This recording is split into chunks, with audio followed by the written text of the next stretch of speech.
Eliminate చేసేయాలని కూడా రాశారట. పోలీసుల సహకారంతో చంపేయాలని కూడా రాశారంట. లోకేష్ నాయకత్వంలో, చంద్రబాబు నాయకత్వంలో పోలీసుల సహకారంతో చంపైనా చంపేస్తారు. ఎందుకంటే పోలీసుల సహకారంతో మనుషుల్ని హత్య చేసేటటువంటి అలవాటు ఉంది చంద్రబాబు నీకు. ఆ అలవాటే మీ అబ్బాయికి వచ్చింది. చూస్తా అది కూడా.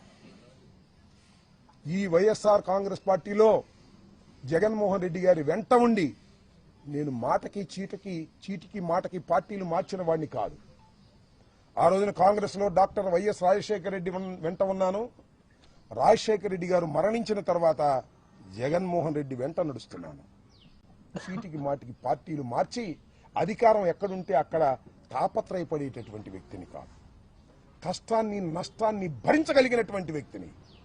ఎప్పుడు హంసతూలిక తల్పాల మీద ఉండాలనుకోవటంలా మట్టి గెడ్డల్లో కూడా ఉండాలనుకుంటున్నా. జైల్లో నేల మీద ఉండాలనుకుంటున్నా. నన్ను ఏం చేస్తారు మీరు? కేసు మీద కేసు పెట్టారు. ఉండాలి ట్విస్ట్. బెయిల్ రాగానే ఇంకో కేసు పెట్టారు. దానిలో బెయిల్ రాగా ఇంకో కేసు పెట్టారు. ఎన్ని పెట్టుకుంటారే? సంవత్సరం అటు పెట్టుకుంటారా? రాజమండ్రిలో చెప్పొచ్చా ఇల్లు వస్తానన్నా. అటు అనకూడదు సార్, జైలు దగ్గర ఇల్లు వస్తాను అనకూడదు అన్నారు. ఈ 5 సంవత్సరాల్లో మళ్ళా పంపిస్తారయ్యా లోకేష్, నేను సిద్ధంగా ఉన్నాను రావడానికి అని కూడా చెప్పాను. I don't care. తగ్గను. ఎన్ని కేసులు పెట్టుకున్నా తగ్గను. సావనైనా చస్తాను గాని ఎంబటి రాంబాబు తగ్గే ప్రశ్నే రాదు.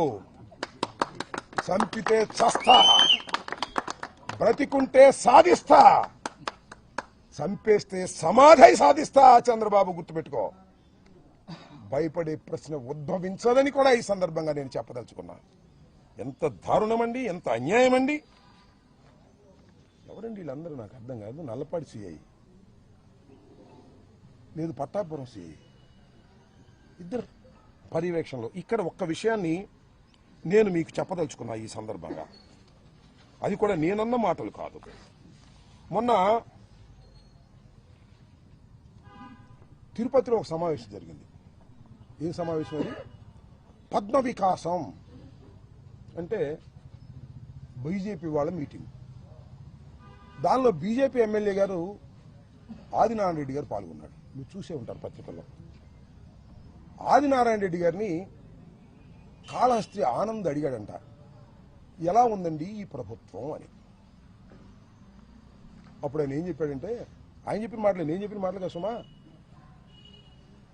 గజ్జల మల్లారెడ్డి గారు కవి. ఎన్టీ రామారావు గారు ప్రభుత్వం ఉన్నప్పుడు గజ్జల మల్లారెడ్డి గారిని ఒక ఆయన అడిగాడంట, ఎలా ఉందండి ప్రభుత్వం అని. ఎన్టీ రామారావు గారి ప్రభుత్వం కమ్మగా ఉంది అన్నాడు. ఇది కూడా అంతే. చంద్రబాబు నాయుడు గారి ప్రభుత్వం కమ్మగా ఉంది. కమ్మంటే తెలుసుగా అన్నాడు ఆయనే. నేను అన్నగా మాటలు కాదు ఇది. సరే, మొన్నేదో నేను అట్టాలేదు ఇది చెప్పాడు, కానీ అది కోట్ చేస్తున్నాను. చంద్రబాబు నాయుడు గారి కమ్మని ప్రభుత్వానికి పవన్ కళ్యాణ్ గారు కాపు కాస్తున్నాడు. ఎన్నాళ్ళు కాస్తావే కాపు? మా ఇంటి మీద దాడి జరిగినా కాపు కాస్తావా? కందుకూరులో నీ కులం వాడిని చంపేసినా కాపు కాస్తావా? మమ్మల్ని చంపేసినా కాపు కాస్తావా? కాయ్. నీ బలం నీ కులం, గుర్తుపెట్టుకో. నీ బలం నీ కులం. చంద్రబాబు బలం నువ్వు. అర్థమైందా? చంద్రబాబు బలం నువ్వు, నీ బలం కులం. రాజకీయం చేస్తున్నావు, పిచ్చి రాజకీయం చేసుకో, అభ్యంతరం లేదు.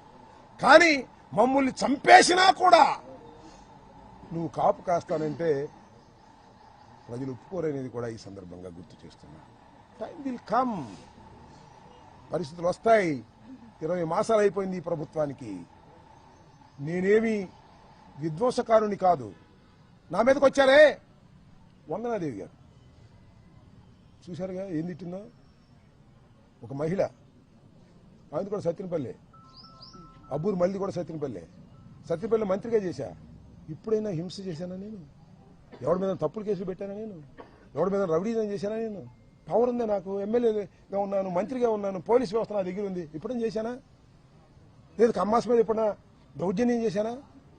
కమ్మాస్ నాకు ఎంతమంది నా అభిమానులు ఉన్నారు. పత్తినపల్లి వెళ్ళండి.